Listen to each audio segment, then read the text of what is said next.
This year has created a need for spending some time in some other worlds, let me tell you. Hi folks, it's Falcon, and today on Gameranx, here's the 10 longest single-player experiences of 2020. At number 10 is Immortals Phoenix Rising, which you might be a little bit surprised to find is just above 20 hours. It can take anywhere between 20 and 26 hours to complete the main story, which is not particularly long. However, in some ways it's kind of an experimental game for the developers. They'd previously made Assassin's Creed Odyssey, and there is so much incorporated from Breath of the Wild here, as well as like a lot of particularly well done role-playing systems. It's kind of like Breath of the Wild meets Skyrim meets Assassin's Creed Odyssey. And in truth, I think it's probably one of the more satisfying games I've played in a while. If you want to be a completionist, it's going to take you well over 50 hours to do everything, but clocking in at between about 20 and 26 hours for the main story, that's a pretty good experience as far as I'm concerned, especially considering the quality of all of it.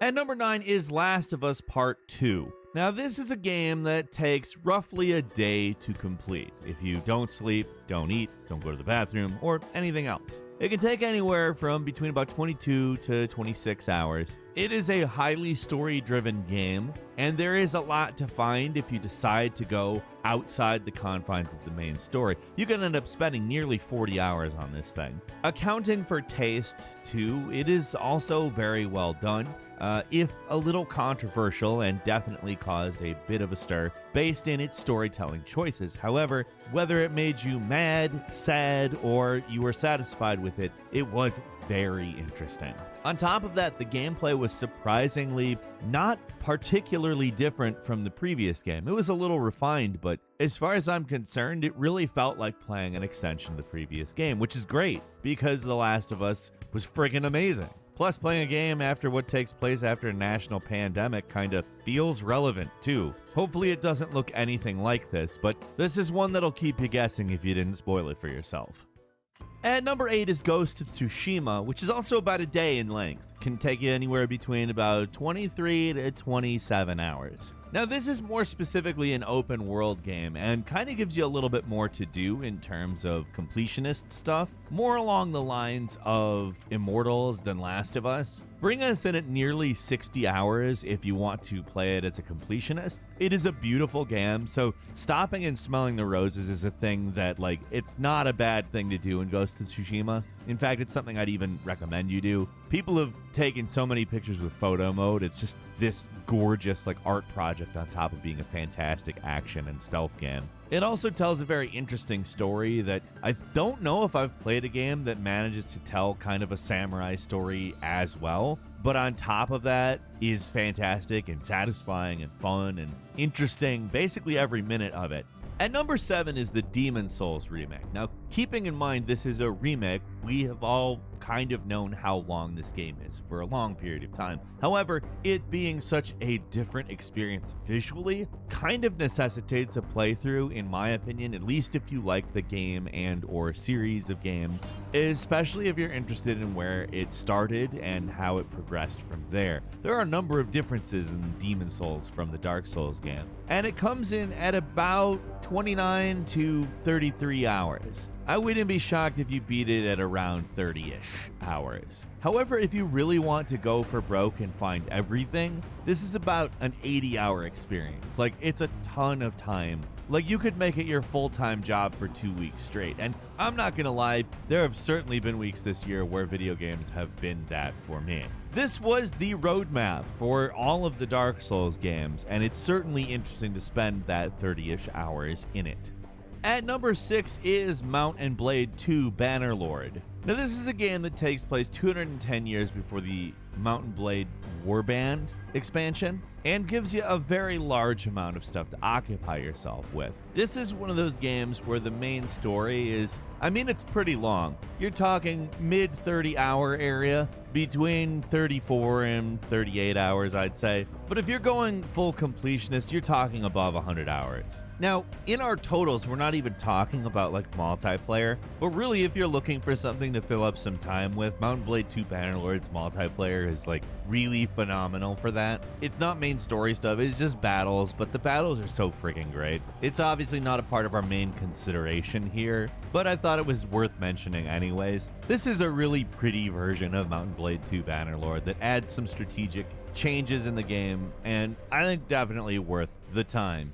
At number 5 is Yakuza Like a Dragon, which is just this huge change for the Yakuza series. Like, for the most part, it's the same, except for the fighting is a JRPG. And this is a nice long game. It's going to keep you occupied for probably between 44 to 47, 48 hours if you're just concentrating on the main story. And believe me, it is an interesting game that I really actually think the JRPG combat works really well in. Now, if you want to do full-on completionist, you're talking about nearly 100 hours, probably mid-90s, maybe 94, 96 hours. I feel like this is a game that should be kind of an offshoot series of Yakuza, because I would like more of these, but I would also like more of the regular Yakuza titles. But either way, this is a really great game and a nice meaty helping of content just to waste some pandemic time, you know? Really a great effort on the part of the developers.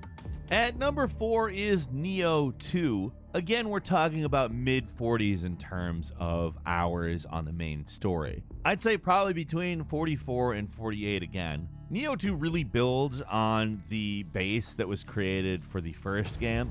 This time around, you do get to design your character. You do still have a pretty specific role in the story. The beginning chapters of the game take place before the first game, and the end chapters take place after. So it's kind of a sequel slash prequel. A lot of this game is managing various systems, and it manages to do a lot. Sometimes maybe too much, I don't know. I think some players might be a little intimidated by the sheer number of systems in it. However, once you learn them, they're actually pretty rewarding and feel good to take part in. And given you just have so much meat in this game, there's so much to do in Nioh 2, and the story is so enjoyable and good. The 44, 46, maybe even 48 hours you spend in it is great. But if you really want to dive in, you're at 100 plus hours for doing 100%. It's wild.